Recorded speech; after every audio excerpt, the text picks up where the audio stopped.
Hello friends, ಇವತ್ತಿನ ಈ ವಿಡಿಯೋದಲ್ಲಿ ನಿಮಗೆ ಮತ್ತೊಂದು ಸರ್ಕಾರಿ ಉದ್ಯೋಗ ಅಂದರೆ ಭೂಮಾಪಕರು ಗ್ರೂಪ್ ಸಿ ಕಂದಾಯ ವ್ಯವಸ್ಥೆ ಮತ್ತು ಭೂ ದಾಖಲೆಗಳ ಇಲಾಖೆ ಅಡಿಯಲ್ಲಿ ಇಲ್ಲಿ ನಿಮಗೆ ಭರ್ಜರಿ ಉದ್ಯೋಗಾವಕಾಶ, ಉತ್ತಮ ರೀತಿಯ ಸಂಬಳ ಮತ್ತು ಕ್ವಾಲಿಫಿಕೇಷನು ಯಾವ ರೀತಿ ಅಪ್ಲೈ ಮಾಡೋದು, ಕೊನೆಯ ದಿನಾಂಕ ಏನು ಎಲ್ಲನೂ ಈ ವಿಡಿಯೋದಲ್ಲಿ ವಿವರವಾಗಿ ಹೇಳ್ತಾ ಇದ್ದೀನಿ.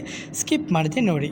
ಇದು ಕರ್ನಾಟಕ ಪರೀಕ್ಷಾ ಪ್ರಾಧಿಕಾರ KEA ಭರ್ಜರಿ ನೇಮಕಾತಿ 2026 ಭೂಮಾಪಕರು ಲ್ಯಾಂಡ್ ಸರ್ವೇಸರ್ ಅಂತ ಹೇಳ್ತಾರೆ. ಗ್ರೂಪ್ ಸಿ ಇದು 750 ಹುದ್ದೆಗಳಿದ್ದು ಸಂಪೂರ್ಣ ಮಾಹಿತಿಗಾಗಿ ವಿಡಿಯೋವನ್ನು ಸ್ಕಿಪ್ ಮಾಡದೆ ನೋಡಿ. ಇದು ಕರ್ನಾಟಕ ಸರ್ಕಾರದ ಭೂಮಾಪನ ಕಂದಾಯ ವ್ಯವಸ್ಥೆ ಮತ್ತು ಭೂ ದಾಖಲೆಗಳ ಇಲಾಖೆಯಲ್ಲಿ ಖಾಲಿ ಇರುವ ಭೂಮಾಪಕರು ಲ್ಯಾಂಡ್ ಸರ್ವೇಯರ್ ಗ್ರೂಪ್ ಸಿ ಹುದ್ದೆಗಳ ನೇರ ನೇಮಕಾತಿಗೆ ಕರ್ನಾಟಕ ಪರೀಕ್ಷಾ ಪ್ರಾಧಿಕಾರ ಅಧಿಸೂಚನೆ ಪ್ರಕಟಿಸಿದೆ. ಸರ್ಕಾರಿ ಉದ್ಯೋಗದ ನಿರೀಕ್ಷೆಯಲ್ಲಿರುವ ಅಭ್ಯರ್ಥಿಗಳಿಗೆ ಇದು ಒಂದು ಉತ್ತಮ ಅವಕಾಶವಾಗಿದ್ದು, ಅರ್ಹ ಅಭ್ಯರ್ಥಿಗಳು ಆನ್ಲೈನ್ ಮೂಲಕ ಅರ್ಜಿಯನ್ನು ಸಲ್ಲಿಸಬಹುದು. ಹುದ್ದೆಗಳ ವಿವರ: ಇದು ಭೂಮಾಪಕರು ಲ್ಯಾಂಡ್ ಸರ್ವೇಸರ್ ಗ್ರೂಪ್ ಸಿ ಆಗಿರುತ್ತೆ. ಒಟ್ಟು ಹುದ್ದೆಗಳು 750 ಆಗಿದ್ದು, ಉಳಿಕೆ ಮೂಲ ವೃಂದ RPC 560 ಹುದ್ದೆಗಳು ಮತ್ತು ಕಲ್ಯಾಣ ಕರ್ನಾಟಕ ವೃಂದ KK 190 ಹುದ್ದೆಗಳಾಗಿವೆ. ಓಕೆ.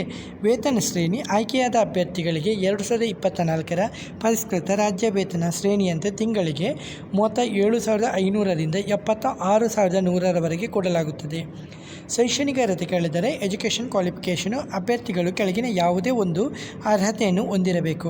ಮೊದಲನೇದಾಗಿ ಇಂಜಿನಿಯರಿಂಗ್ ಪದವಿ, ಕಾನೂನಿನಡಿ ಸ್ಥಾಪಿತವಾದ ವಿಶ್ವವಿದ್ಯಾಲಯದಿಂದ ಇಂಜಿನಿಯರಿಂಗ್ ಅಥವಾ ತಂತ್ರಜ್ಞಾನದಲ್ಲಿ ಯಾವುದೇ ಪದವಿ ಅಥವಾ AMIE ಪದವಿ ಪಡೆದಿರಬೇಕು ಅಥವಾ BSc ಪದವಿ, ಕೆಳಗಿನ ವಿಷಯದಲ್ಲಿ ಯಾವುದಾದರೂ ಒಂದರಲ್ಲಿ BSc ಪದವಿಯನ್ನು ಹೊಂದಿರಬೇಕು.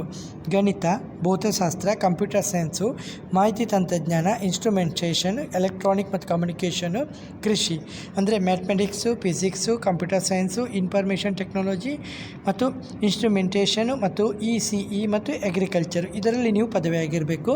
13 ಡಿಪ್ಲೊಮಾದಲ್ಲಿ AICTE ಮಾನ್ಯತೆ ಪಡೆದ ಸಂಸ್ಥೆಯಿಂದ ಇಂಜಿನಿಯರಿಂಗ್ ಅಥವಾ ತಂತ್ರಜ್ಞಾನದ ಯಾವುದೇ ವಿಭಾಗದಲ್ಲಿ ಡಿಪ್ಲೊಮಾವನ್ನು ಪಡೆದಿರಬೇಕು. ವಯೋಮಿತಿ ನೋಟ್ ಮಾಡ್ಕೊಳ್ಳಿ. ಕನಿಷ್ಠವಾಗಿ 18, ಸರ್ಕಾರ ವಿಶೇಷ ಆದೇಶದಂತೆ 5 ವರ್ಷಗಳ ವಯೋಮಿತಿ ಸಡಿಲಿಕೆ ನೀಡಿದ ನಂತರ ಗರಿಷ್ಠ ವಯೋಮಿತಿ ನೋಟ್ ಮಾಡ್ಕೊಳ್ಳಿ. ಇದು ವಯೋಮಿತಿ ಸಡಿಲಿಕೆ ಆದ ನಂತರದ್ದು ಇದು ನಿಮ್ಮದು ವಯಸ್ಸಿನ ಮಿತಿ. ಸಾಮಾನ್ಯ ವರ್ಗದವರಿಗೆ 40 ವರ್ಷ, 2A, 2B, 3A, 3B ಅಭ್ಯರ್ಥಿಗಳು 43 ವರ್ಷ, SC ಮತ್ತು ST ಮತ್ತು ಪ್ರವರ್ಗ 1 ಅಭ್ಯರ್ಥಿಗಳು 45 ವರ್ಷ. ಅಂಗವಿಕಲರು, ವಿಧವೆಯರು ಹಾಗೂ ಮಾಜಿ ಸೈನಿಕರಿಗೆ ನಿಯಮಾನುಸಾರ ಹೆಚ್ಚುವರಿ ವಯೋಮಿತಿ ಸಡಿಲಿಕೆ ಇರುತ್ತೆ. ಓಕೆ. ಸಾಮಾನ್ಯವರಿಗೆ ಈಗ ನಾನು ಆಲ್ರೆಡಿ ಹೇಳಿದ್ದೇನಲ್ಲ, ಇವರದ್ದು ವಯೋಮಿತಿ ಇದೆಯಲ್ಲ ಸಡಿಲಿಕೆ ಇಲ್ಲ, ಆಲ್ರೆಡಿ ಆಗಿದೆ. ಇಷ್ಟು ವಯೋಮಿತಿ ಸಡಿಲಿಕೆ ಆಗಿ ಎಷ್ಟು ಕೊಟ್ಟಿದ್ದಾರೆ. ಓಕೆ.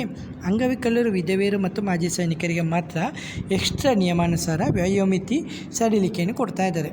ಓಕೆ, ಸರಿ. ಪ್ರಮುಖ ದಿನಾಂಕ ನೋಟ್ ಮಾಡ್ಕೊಳ್ಳಿ. ಆನ್ಲೈನ್ ಅರ್ಜಿ ಆರಂಭ 11/7/2026. ಅರ್ಜಿ ಸಲ್ಲಿಸುವ ಕೊನೆಯ ದಿನಾಂಕ 7/8/2026. ಅರ್ಜಿ ಶುಲ್ಕ ಪಾವತಿಸಲು ಕೊನೆಯ ದಿನಾಂಕ 10/8/2026 ಆಗಿದೆ. ಅರ್ಜಿ ಶುಲ್ಕಗಳು ಸಾಮಾನ್ಯ ವರ್ಗದವರಿಗೆ ಹಾಗೂ 2A, 2B, 3A, 3B ಅಭ್ಯರ್ಥಿಗಳು 750 ರೂಪಾಯಿ ಪೇ ಮಾಡಬೇಕು. SC, ST ಪ್ರವರ್ಗ 1 ಅಥವಾ ಮಾಜಿ ಸೈನಿಕರು ಅಥವಾ ತೃತೀಯ ಲಿಂಗಿ ಅಭ್ಯರ್ಥಿಗಳು 500 ರೂಪಾಯಿ ಪೇ ಮಾಡಬೇಕು. ವಿಶೇಷ ಚೇತನ ಅಂದರೆ ಅಂಗವಿಕಲ ಅಭ್ಯರ್ಥಿಗಳು ಇವರು 250 ರೂಪಾಯಿ ಪೇ ಮಾಡಿದರೆ ಸಾಕು. ಓಕೆ. ಪರೀಕ್ಷಾ ವಿಧಾನ ನೋಟ್ ಮಾಡ್ಕೊಳ್ಳಿ. ಸ್ಪರ್ಧಾತ್ಮಕ ಪರೀಕ್ಷೆಯನ್ನು ಆಫ್ಲೈನ್ ವಿಭಾಗದಲ್ಲಿ ನಡೆಸಲಾಗುತ್ತೆ. ಪರೀಕ್ಷೆಯ ವೇಳಾಪಟ್ಟಿ 3/10/2026 ಶನಿವಾರ. ಪತ್ರಿಕೆ 2 ನಿರ್ದಿಷ್ಟ ವಿಷಯ ಮಧ್ಯಾಹ್ನ 3ರಿಂದ ಸಂಜೆ 5 ಗಂಟೆಯವರೆಗೆ ಮತ್ತು 4/10/2026 ಭಾನುವಾರ. ಪತ್ರಿಕೆ 1 ಸಾಮಾನ್ಯ ಜ್ಞಾನ. ಇದನ್ನು ಬೆಳಿಗ್ಗೆ 10:30ರಿಂದ ಮಧ್ಯಾಹ್ನ ಆಫ್ಟರ್ನೂನು 12:30 ಗಂಟೆಯವರೆಗೆ ನಡೆಸಲಾಗುತ್ತದೆ. ಹಾಗೆ ಋಣಾತ್ಮಕ ಮೌಲ್ಯಮಾಪನ ನೆಗೆಟಿವ್ ಮಾರ್ಕಿಂಗು. ಪ್ರತಿ ತಪ್ಪು ಉತ್ತರಕ್ಕೆ 0.25 4ನೇ 1 ಭಾಗ ಅಂಕಗಳನ್ನು ಕಡಿತಗೊಳಿಸಲಾಗುತ್ತದೆ.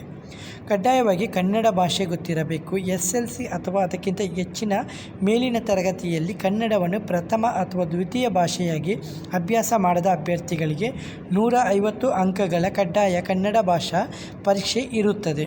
ಇದನ್ನು ನೋಟ್ ಮಾಡಿಕೊಳ್ಳಿ. ಕನಿಷ್ಠ 50 ಅಂಕಗಳನ್ನು ಪಡೆಯುವುದು ಕಡ್ಡಾಯ. ಮತ್ತು ಪ್ರೊಬೇಷನರಿ ಅವಧಿ ಆಯ್ಕೆಯಾದ ಅಭ್ಯರ್ಥಿಗಳು 2 ವರ್ಷಗಳ ಪ್ರೊಫೆಷನರಿ ಅವಧಿಯಲ್ಲಿ ಕಾರ್ಯನಿರ್ವಹಿಸಬೇಕು. ಈ ಅವಧಿಯಲ್ಲಿ 6 ತಿಂಗಳ ಕಡ್ಡಾಯ ತರಬೇತಿ ಮತ್ತು ತರಬೇತಿ ನಂತರ ನಡೆಯುವ ಪರೀಕ್ಷೆಯಲ್ಲಿ ಇದು ಸ್ಪರ್ಧಾತ್ಮಕ ಪರೀಕ್ಷೆಯಲ್ಲಿ ಕನಿಷ್ಠ 35 ವರ್ಷಗಳು ಮತ್ತು ಪ್ರಾಯೋಗಿಕ ಪರೀಕ್ಷೆಯಲ್ಲಿ ಕನಿಷ್ಠ 40 ಅಂಕಗಳನ್ನು ಹೊಂದಿರುವುದು ಪಡೆಯುವುದು ಕಡ್ಡಾಯ ಅಂತ ಹೇಳಿದ್ದಾರೆ.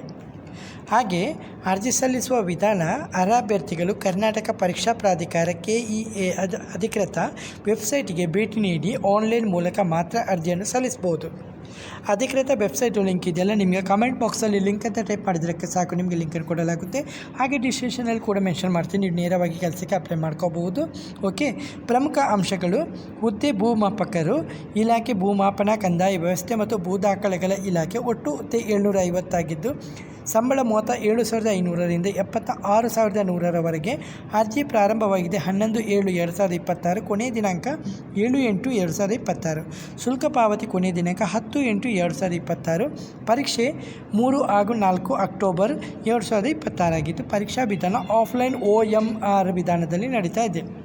ಈ ಮಾಹಿತಿ ನಿಮಗೆ ಉಪಯುಕ್ತವೆನಿಸಿದರೆ ವಿಡಿಯೋಗೆ ಲೈಕ್ ಮಾಡಿ, ನಿಮ್ಮ ಸ್ನೇಹಿತರೊಂದಿಗೆ ಶೇರ್ ಮಾಡಿ ಹಾಗೂ ನಮ್ಮ ಯೂಟ್ಯೂಬ್ ಚಾನಲನ್ನು ಸಬ್ಸ್ಕ್ರೈಬ್ ಮಾಡಿ. ಉದ್ಯೋಗ ಸಂಬಂಧಿತ ಎಲ್ಲ ಹೊಸ ಮಾಹಿತಿಗಾಗಿ ನಮ್ಮೊಂದಿಗೆ ಸಂಪರ್ಕದಲ್ಲಿರಿ.